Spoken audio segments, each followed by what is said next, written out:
It was a series that was a roller coaster ride across the country over the past 6 weeks, but it has been decided. Australia reclaiming the Boland Trophy for the first time in 10 years. Sam Jordan from 9 News, joined by Tom Decent from the Sydney Morning Herald. Tom, it has been a wild ride at times, but Australia comes out on top and really cements their legacy in doing so. Yeah, cracking series, one of the best in my lifetime, if not the best. Seldom do we get test series decided in the final innings of a test series. It all went down to the wire without the draw as a possibility today. So teetering on the brink of, an Indian win at times. I thought that Australia weren't completely home there, but heck of an innings from Bo Webster there at the end, obviously, and Travis Head coming good when it mattered. Let's start on the reflections for what has been an amazing series, particularly for Australia as well, to fight back from 1-0 down. First time since 1997 that Australia's been able to do that in a series too and come out on top. This was spoken about as the missing piece of the puzzle and the missing piece of silverware in their trophy cabinet as well. Now that they've claimed it, what do you think it means to this group? Yeah, everything. I mean, these guys went to the UK twice and didn't win the series, albeit they were draws and retained the Ashes, and weren't able to get the job done in India last or 2 years ago in 2023. So there's a couple of things to tick off as well, but in terms of home series, that's the one that has eluded them for the best part of 10 years. So mighty satisfying. I'd say it's probably Pat Cummins' best series win as skipper, and all the other boys would agree on that front. And particularly given the way the series has panned out, it hasn't all been niceties on the field. There's been some spice and energy and dealing with Boomer and all the rest, but for them to get that job done right at the death would mean the world to them, and I reckon they'd be circuiting pretty hard tonight. Plenty of headlines in every part of the game as well. The last big headline that we had coming into today was just how fit was Jasprit Bumrah. Now, there was some uncertainty, plenty of mystery around whether he would be able to bowl or not. I think it became pretty clear in the warm-up this morning that he wasn't going to be able to do that. It's an extraordinary end to a series that he has really made his own. Player of the series as well. He finishes with 32 wickets. He was hunting down that all-time record for a bowler in Australia too. An extraordinary way to finish. Yeah, amazing. I did think the fact that he went for scans for back spasms was a bit odd, and I think that might have been a bit of gibber. I think there's probably more to that story, and he's nursing something a little bit more severe that he's sort of just managing ahead of Champions Trophy in the IPL. But yeah, like bittersweet that he couldn't be there today. I would have loved to see him get out there and have a bowl, and I think Australia would have been pretty nervous, but wasn't to be and had to watch on. He did have a bat and did his best to try and make some late runs there. But yeah, ultimately, if he had been fit and firing in that final session on one of the spiciest pitches that I think Usman Khawaja described as a stinker, or he wasn't happy with the pitch in an interview after play. So yeah, clearly depends if you're a batter or a bowler there, but if Bumrah had a crack on that late today, who knows what will happen. The first job for Australia today was, of course, getting India out, and the bowling attack certainly did a really good job of it. Pat Cummins and Scott Boland keeping India to a chaseable target, and that was the most important thing at the start of the day. Yeah, also surprising that Scotty Boland never taken a 10 for in first-class cricket until today. Not a bad time to do it. Perfect time.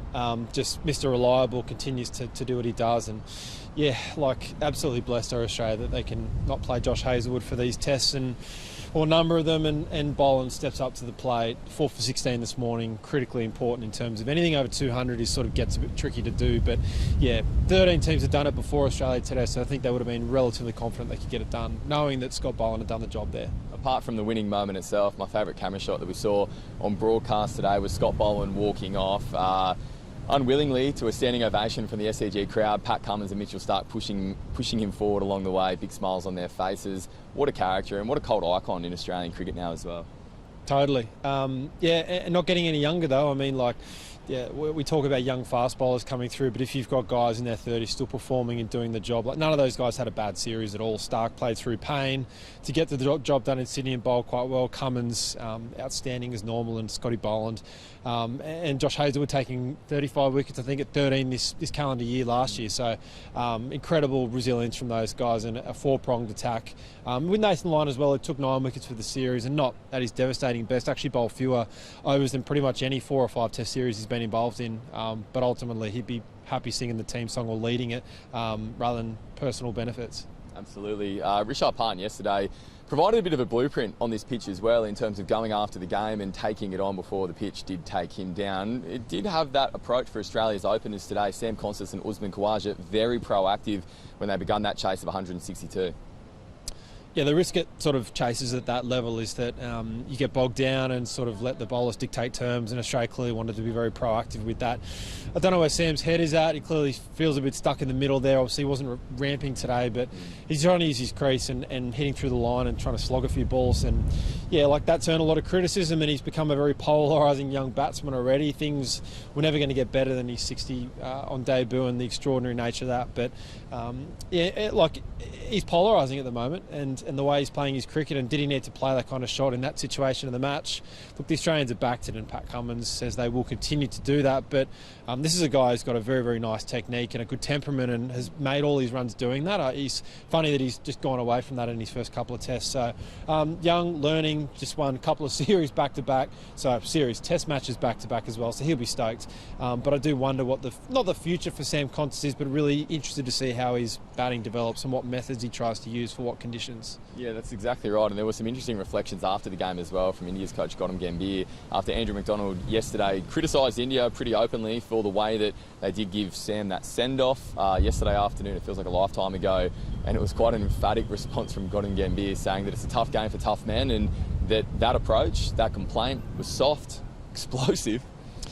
Yeah, I think Ricky Ponting said Gordon Gambier was a prickly character before the series, and I reckon, it was a fun press conference to be at. The bloke's just come back from losing 3-0 to New Zealand and just been pantsed by Australia 3-1, so he's clearly going to speak his mind, and was asked about the Kohli exchange and Bumrah on night one, but yeah, soft, I guess. Look, in the rules of the game, you can't actually go and provoke batsmen as well when they've been out or at the crease. So, but obviously Andy Pycroft and the match referees have agreed that that's that's the standard, as Pat Cummins said, and we've got to play by those standards. But all fun and games as well, but I do think that maybe they did overstep the boundary. But I don't begrudge a guy for speaking his mind at a press conference, and we got that with Gordon Gambier, a guy who was significantly under pressure as well. 2 series in a row that India have lost, first time since 2014.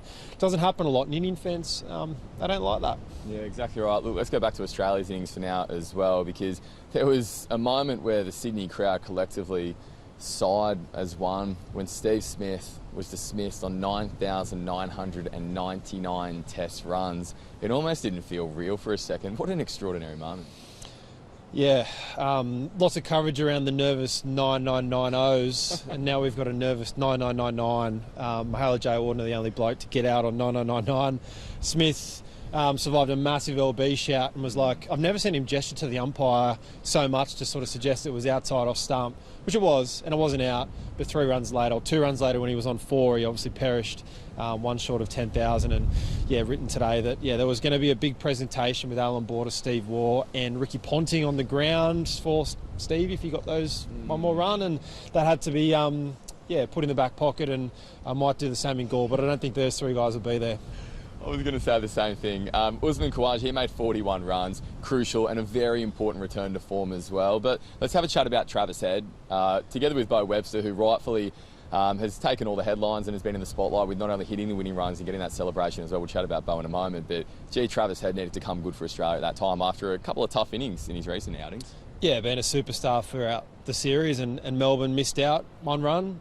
Scored 5 runs in his last 3 digs heading into there today, so you can't tell me that he wouldn't have been nervous about that. And it delivered when Australia absolutely needed it in classic swashbuckling style at a good clip. Took the pressure off Australia and put it back onto India, and Bo Webster just absolutely relished under that as well. And really fitting that Travis Head is at the end there. Given the series he had, leading run scorer, without him, and I don't know whether Australia win that series, so very pleasing for him, and ahead of what is a different challenge in Sri Lanka. Will he open the batting over there potentially? A nice knock to round it out. Okay, and that's for Bo Webster. What a dream to do. Doesn't get any better than that, does it? Slug from Snug, the Snug Tavern going off as per normal. 96 runs on his debut, once out, same as Ricky Ponting on his debut. Doesn't get much better. He said on the coverage, I think on Fox, that he couldn't have got much more out of a debut, and Pat Cummins, his captain, agreed. Said he's the quintessential all-rounder who feels like he's in the game with bat, ball and mitts as well. He's got a huge set of hands and caught very well during the test, and could have got more wickets as well, only took 1 for. Really pleasing for him. His family were here, and it's put a lot of pressure on Mitch Marsh, and whether Mitch will get back into the side, who knows. That's the kind of situation that you want. A player who's honed his craft for 10 years in Sheffield Shield cricket finally gets his opportunity and performs and does well. And the way to win over the Australian public is to do it on debut and win a series out there like that. So there'll be plenty of beers for him. And I reckon being a big body, he might be able to consume a fair bit. What do you reckon? I reckon you're probably right, especially coming from a town of Snug. I was on the phone to the tavern yesterday, right throughout the day, keeping track on how things are unfolding there. And all I could think was that I would love to get down there and have a beer with him. Today would have been a pretty good day for it. Tom, before we reflect on the summer that's been, let's just have a real quick look ahead to Sri Lanka as well. Of course, this victory for Australia does lock in their place in the World Test Championship final against South Africa as well. Do you think that changes the approach to Sri Lanka at all? It really could, yeah. We haven't sort of cast forward too much, but having that locked up gives Australia a free couple of tests and maybe almost helps them in that series, and they can play with a bit more freedom, get a little bit funky with the batting orders as well, maybe experiment with some bowlers as well or some spinners. They might play the extra spinner just to get them some test experience, given that I don't think you can have enough spinners in somewhere like Sri Lanka. But yeah, huge sigh of relief. Pat Cummins said at the press conference that he's probably unlikely to get over there. I wouldn't imagine that now they have the World Test Champ final locked up, there'll be a massive imperative for him to play both tests. So Steve Smith is likely to go take the captaincy reins there. They'll take a different squad as well. I also think that the World Test Champ final is the one they really, really want, obviously beating India a couple of years ago. So yeah, it might change the dynamic a little bit. Does Cam Green come back into the mix? But I think there's guys that put their hand up to be there. But I'm more interested in around what spinners they'll take for that series. And they'll probably get an announcement mid this week coming up. Okay, that's good to know. You're right. I am looking ahead a little bit too early. Let's bask in now. Our last question to reflect on this as well is, Tom, it's been an incredible summer, not just in terms of results, but what about the crowds, the atmospheres? It has been everything that Cricket Australia had hoped for, and a really special one. Yeah, like Nick Hockley just set up at the media drinks before, that the health of Australian cricket is generally dictated by the crowds and the fans here.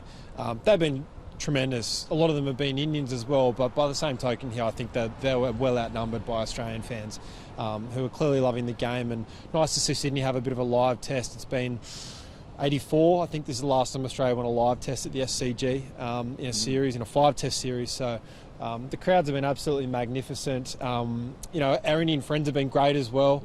Yeah. They do bring so much passion and energy to the game, and without them, cricket is not much.